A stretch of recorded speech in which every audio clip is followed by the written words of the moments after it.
Bonjour les amis, je suis en compagnie d'Arnaud qui a eu la gentillesse d'accepter de commenter ma prise de sang. C'est lui qui m'a indiqué, qui m'a téléphoné immédiatement quand il a eu les résultats, de manière à m'informer de ce qui ne collait pas. Alors, merci Arnaud. Je vous rappelle que Arnaud est professeur d'université et d'Espagne, pas français, attention. Et donc, il nous aide, il fait partie de notre team. Et si vous avez besoin de son aide, moi, je vais vous remettre son email en dessous si tu veux bien, Arnaud. Oui, avec plaisir. Et Oui, bonjour à tu tous, m'avais merci parlé de Guy. jouer. Oui, ouais. Alors c'est vrai que quand j'ai reçu hier ton analyse, je me suis fortement inquiété euh, parce qu'on sent que ton organisme est arrivé à un point où le jeûne, comment dirais-je, a un tel impact sur ton organisme qu'il est en train de se faire du mal. Tu vois ce que je veux dire? Et donc il était important de vérifier les indicateurs et puis surtout ce que moi je ferais si j'étais à ta place, parce qu'encore une fois, je n'ai pas le droit de te dire ce que tu as à faire, mais en tout cas moi j'arrêterai le jeûne pour le moment.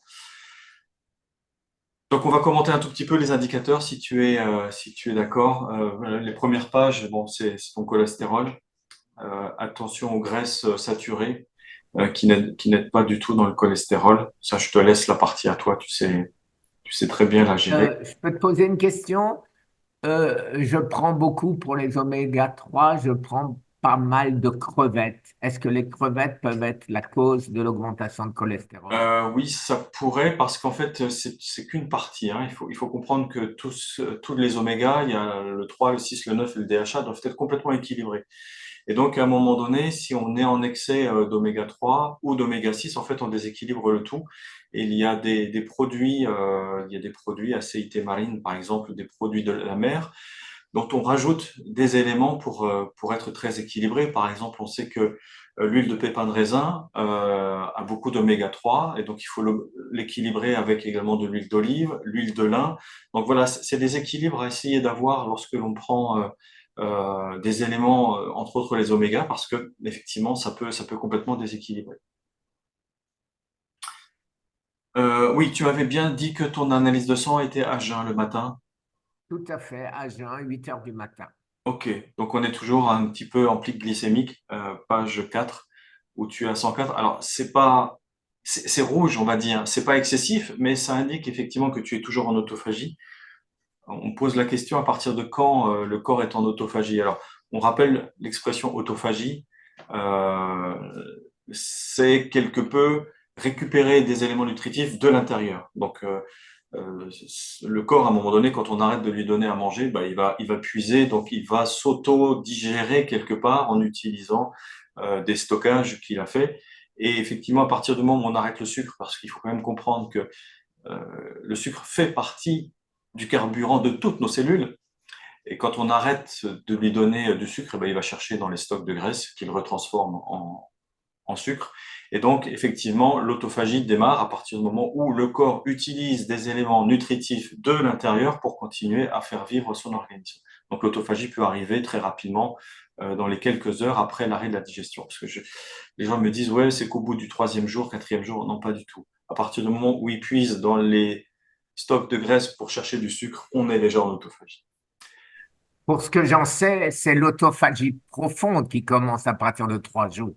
Mais Oui, mais en fait, si tu veux, le au départ, on mécanisme. est en autophagie. Oui, on est en autophagie dès qu'on prend les réserves internes de notre organisme. Voilà. Tout à fait. C'est-à-dire, même dans le jeûne intermittent, on démarre une forme d'autophagie, c'est-à-dire que le corps récupère des éléments nutritifs, comme les vitamines, la vitamine B, etc.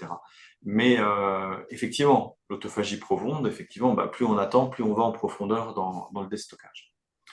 Page 4 de ton analyse, on a la créatinine qui commence à montrer du rouge et l'équilibre entre la créatinine brûlée qui est 100% utilisée, qui est 100% éliminée par les reins. Là, on commence à avoir une concentration un petit peu élevée, ce qui veut dire que tes reins souffrent, puisqu'en fait, ils éliminent pas la créatinine. Ensuite, tac, tac, tac, oui, effet de bord aussi, page 7. c'est ta thyroxine, enfin le TSH, l'hormone de la thyroïde. On se rappelle, quand on est en déshydratation, les premiers organes à souffrir, c'est souvent le système glandulaire, que ce soit le pancréas, que ce soit les surrénales. Donc, on va voir tout à l'heure qu'il y a déjà eu un impact au niveau de tes surrénales. Donc, ton cortisol est bien, mais tes surrénales commencent à être fatiguées, puisqu'on sait que les surrénales fabriquent le PO. L'érythropoïétine est fabriquée par les surrénales, qui sont cette hormone qui fabrique les indicateurs du sang. D'accord? Donc, on va retrouver tout ça. Donc, la thyroïde qui est en hyperthyroïdie, là. Donc, il faudra vraiment faire attention de ce côté-là. On a l'hémoglobine qui baisse. Donc là, pareil, on est sur un indicateur rouge. Alors, l'hémoglobine, c'est la coloration rouge qu'il y a dans nos globules rouges. D'accord? C'est pour ça qu'on les appelle rouges, parce que ce pigment rouge permet de véhiculer l'oxygène. Et donc, si on a l'hémoglobine qui baisse, on a le taux d'oxygénation qui baisse, on rentre en hypoxie, et donc on est sur un cycle où le corps s'acidifie de façon très, très accélérée, on va dire. On va essayer d'utiliser les termes les plus simples possibles. La couleur des urines, orange. Donc là, on est basculé sur une couleur alertante. Alors, tu m'as dit que c'était éventuellement ta prise de vitamine C. Ça peut être effectivement la prise de vitamine C, puisque des fois j'avais constaté mon urine devenait orange, mais est-ce que ça ne peut pas être aussi le fait d'éliminer tout ce que j'ai de mauvais dans mon corps suite au jeûne? Oui, oui, oui, oui, oui. Mais si tu veux, il peut aussi y avoir quelques hématies, c'est-à-dire quelques globules rouges. Et là, si tu veux, l'alerte est sur les reins. Donc, effectivement, dès qu'une couleur devient rouge, il faut s'en alerter. Est-ce qu'on n'avait pas en insuffisance rénale? Ça Euh, veut dire du sang dans les urines. Éventuellement, oui. D'ailleurs, tu as ton hémoglobine, tu as ta bilirubine qui monte, tu vois. Donc, c'est un indicateur qui démontre que on a une insuffisance, voire hépatique, mais également insuffisance rénale. Les nitrites, tu vois, tu as des nitrites dans ton sang, ce qui correspond à des bactéries. Et les bactéries, on va les retrouver plus loin dans ton analyse. Et on sait que, par exemple, dans le cadre du cancer, qu'on va retrouver à l'intérieur d'une cellule euh, dite cancéreuse des champignons et des bactéries. Donc, Qu'on avait constaté d'ailleurs sur l'analyse de sang que nous avions faite ensemble. exactement, exactement. Donc là, si tu veux, dans la page 14, voilà, ça y est, il les voit. C'est ça. En microscopie à fond noir, on les voit quelques 6 à 8 mois avant, donc on voit le substrat, malheureusement, de ce qui ne va pas se préparer, parce qu'on le voit en microscopie à fond noir. Et là, effectivement, il détecte des bactéries. Donc là, c'est pour ça que tu as fait une analyse, tu as programmé une analyse d'urine? Et c'est programmé. Ok, ok. Très, très important, hein. Toujours beaucoup de présence de la protéine spike dans ton corps. Donc ça, cent cinquante fois plus que la ouais. normale. Ça, c'est vraiment à surveiller, Guy. Et parce que c'est vraiment là-dessus qu'il va falloir, c'est un petit peu de l'horlogerie, hein, faire très, très attention. Mais est-ce que ça ne veut pas dire aussi que mon système immunitaire marche bien puisque Pas, je réagis fortement pas assez tôt quand là, ça fait quand même il plusieurs mois, entre février et juin, que tu as ce taux-là. Si tu veux, à un moment donné, tu devrais retrouver un calme immunitaire, mais là, en fait, c'est une production, je pense, de la protéine spike qui n'est pas un bon indicateur puisqu'il est vraiment en rouge et tu as vu tout le pâté qu'ils mettent sur ton analyse, ça les inquiète aussi. Euh, Oui, et surtout que ça date, ma hausse de protéines spike date de 2021 oui, quand j'ai fait le vaccin. oui. Donc, En fait, 3 ans après, ça n'a toujours pas baissé. oui, ça c'est inquiétant. Est-ce que ça veut dire que tes cellules, de façon maintenant naturelle, produisent de la protéine spike? Il faudra peut-être investiguer, mais c'est anormal, d'accord? C'est un changement, on dit les OGM, mais les organismes génétiquement modifiés ou génialement modifiés, on ne sait pas dans quelle catégorie, mais si là, la cellule commence à produire de la protéine spike alors que ce n'est pas sa fonction première, c'est relativement inquiétant et vraiment toutes les personnes qui ont une dégradation de santé, moi, je ferai tout de suite une numération de la protéine spike. Et puis, bon, ben, le PSA qui a augmenté. On passe de 0,27 à 0,4. Alors, c'est pas alarmant. C'est quelque chose qui est à surveiller. Donc, on a vraiment une insuffisance rénale qui se prépare et il faudrait pas que tu partes en dialyse, alors qu'en fait, ton action pour ton corps était de te remettre en santé, mais en fait, le corps là, il peut plus. Oui, j'en fais trop. Oui, oui, parce qu'en fait, on oublie une chose, c'est que la phase de jeûne, une fois qu'on a fini cette phase de jeûne, il y a la phase de nutrition. Et souvent, la phase de nutrition, elle est mal faite ou précipitée ou pas suffisante par rapport aux besoins de l'organisme. Où en est-on? On ne sait jamais. On n'a pas les indicateurs au jour le jour de ce qui se passe. Mais souvent, cette phase de reconstruction, ce qu'on appelle de nutrition, la vraie nutrition, n'est pas assez longue. Et donc, au fur et à mesure, on baisse les capacités du corps, on épuise notre organisme, et à un moment donné, ben, il peut plus, quoi. Ça lâche de l'intérieur. Il faudrait pas qu'effectivement tu partes en insuffisance rénale et en dialyse parce que tu as Alors, voulu je te faire du sais que bien. tu n'es pas médecin et donc que tu n'as pas le droit de me donner de conseils, ce que je te demande pas, bien évidemment. Mais par contre, si c'était toi, moi, dans ma petite tête, je suis en Espagne jusqu'à fin août, début septembre, et je m'étais dit que 2 mois de non-jeûne, aucun jeûne pendant 2 mois, ça ne pourrait m'être que salutaire. Qu'en Ah oui, penses-tu? oui, oui, oui, tout à fait. Face à ces alertes-là, j'arrêterai en fait de faire souffrir mon corps. Alors, encore une fois, euh, il n'y a pas de mauvaise volonté derrière. On est bien d'accord, il n'y a pas de jugement, il y a juste un constat. Là, le corps, il dit, s'il te plaît, Guy, il faut que tu t'arrêtes parce qu'il y a tout qui est en train de s'écrouler à l'intérieur. D'accord? Donc, par rapport à toutes ces alertes, j'écouterai mon organisme qui est, lui, en capacité de me remettre en santé. C'est sa fonction première.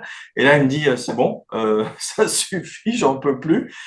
Aide-moi à reprendre des forces, aide-moi à t'aider, à t'accompagner dans ta santé parce que là, je peux plus. Donc oui, je passerai bien 2 mois à me nourrir, vraiment la nutrition cellulaire, c'est vraiment les cellules qui souffrent, et je prendrai le temps effectivement de prendre soin de moi par une excellente nutrition, un petit peu d'activité au soleil, de la marche lente ou de la marche nordique, et je prendrai soin de moi pendant au moins cette période-là. Oui, je ferai ça, Guy.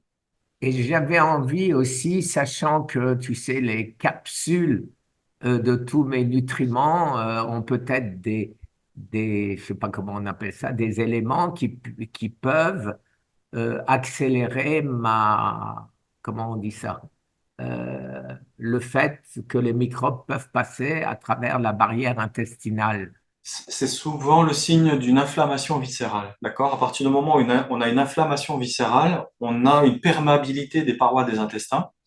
Et donc, à partir Alors, du moment où ils ne sont plus étanches, oui. Alors, on a une... je voulais revenir, excuse-moi, je t'ai Je t'en prie. coupé, hein, je fais toujours ça, je suis maladroit que c'est pas permis. Je comptais me remettre à mes 5 essentiels et tout ce que je prenais en plus, de l'abandonner là aussi pendant un mois minimum, ou alors le prendre euh, que les 5 essentiels pendant 3 jours et pendant 2 jours prendre la totalité, mais tu vois, ne pas saturer euh, mon corps avec toutes les pilules, tous les Plus on a de nutriments. molécules, plus le corps va s'éparpiller dans toutes ces molécules. Et en fait, c'est comme un compteur électrique, si tu veux. Euh, quand tu veux faire du bon travail, bah, tu mobilises l'énergie sur des éléments bien spécifiques. Plus on va mettre de molécules dans l'organisme, plus on va ventiler l'énergie vitale de notre organisme, et moins l'efficacité de la totalité de ces molécules vont être pondérées par l'organisme. Donc des fois, il vaut mieux en faire bien moins, mais Bien que le sûr. corps utilise à 100% ces éléments, que de vouloir prendre énormément de molécules. Le corps, il fait, mais je fais quoi avec tout ça? Et en fait, il va essayer de rafistoler comme il peut. Donc oui, il faudrait être raisonnable dans la prise de tout complément. Déjà bien se nourrir au niveau alimentaire, et puis se supplémenter dans des éléments effectivement essentiels.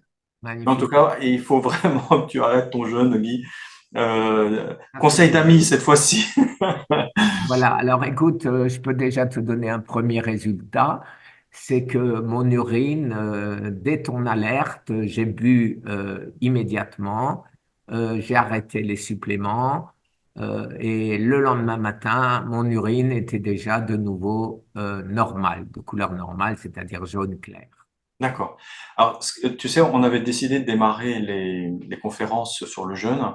On en a une vendredi un petit peu en test. Donc, alors cette semaine, il y aura, je pourrais pas en faire parce que je fais la formation donc sur les lois de la santé vendredi, samedi. Donc, pour tous ceux qui sont encore intéressés peuvent s'inscrire.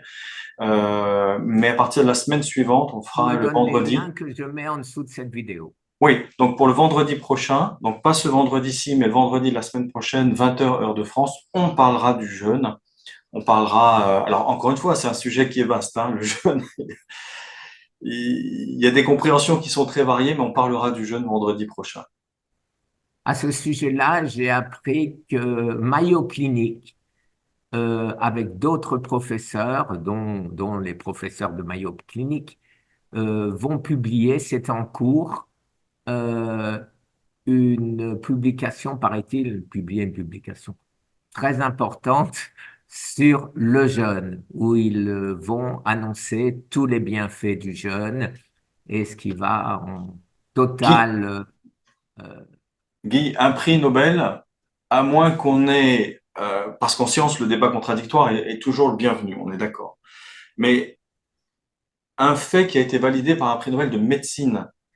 Ok, qu'on y aille, qu'on définisse l'antithèse. On a une thèse, il faut définir l'antithèse. Et une fois que cette antithèse sera constituée, examinée par les pairs, si jamais on doit remettre en question l'autophagie, donc c'est-à-dire le jeûne, là on pourra dire que il faut être prudent. Mais quand un collège d'experts valide l'autophagie, c'est-à-dire la bienveillance de ce qui se passe dans notre organisme face au jeûne, on ne discute pas.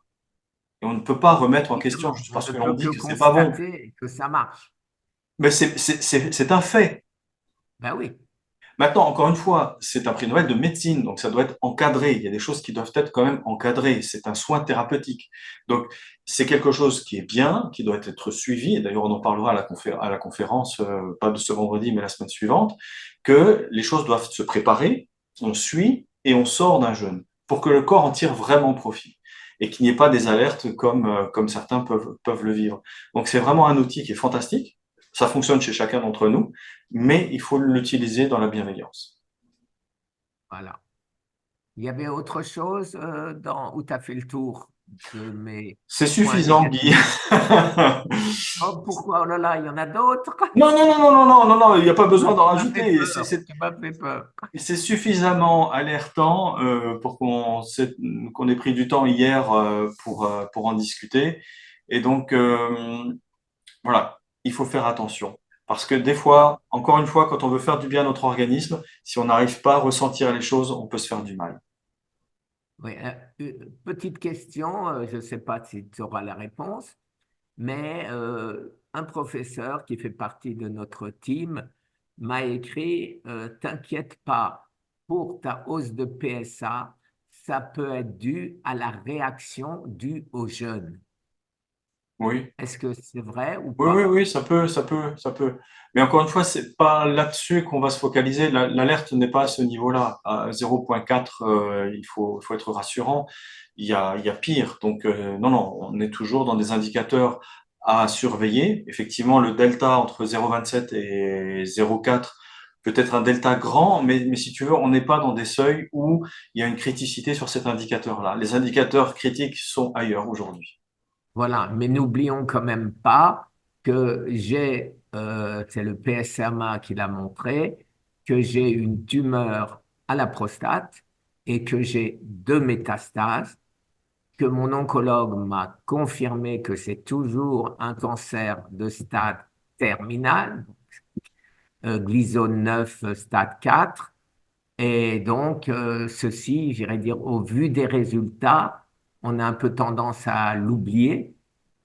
Et là, je ne pourrais pas en connaître si ce que je vais faire ou ce que je fais va améliorer la situation, puisque le PSMA, je ne peux le faire que une fois par an. Hmm. Et donc, c'est dans 10 mois, quoi.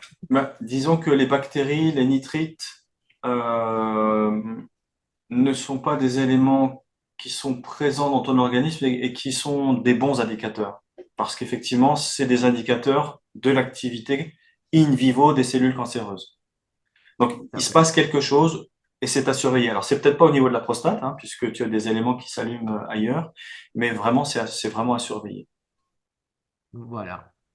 Eh ben, c'est ce que je vais faire et je te remercie. Et donc, non pas ce vendredi, mais vendredi prochain. Voilà, puisque ce vendredi, je donne la formation vendredi et samedi sur les lois naturelles de la santé. Voilà. Et puis tous ceux qui veulent y assister sont les bienvenus. Vous nous écrivez dans le lien, dans l'adresse mail que tu partageras si tu veux bien. Merci beaucoup, Merci Arnaud, à une toi, fois de Guy. plus. À très bientôt. Porte-toi À bien. très bientôt. Au Merci. revoir. Au revoir.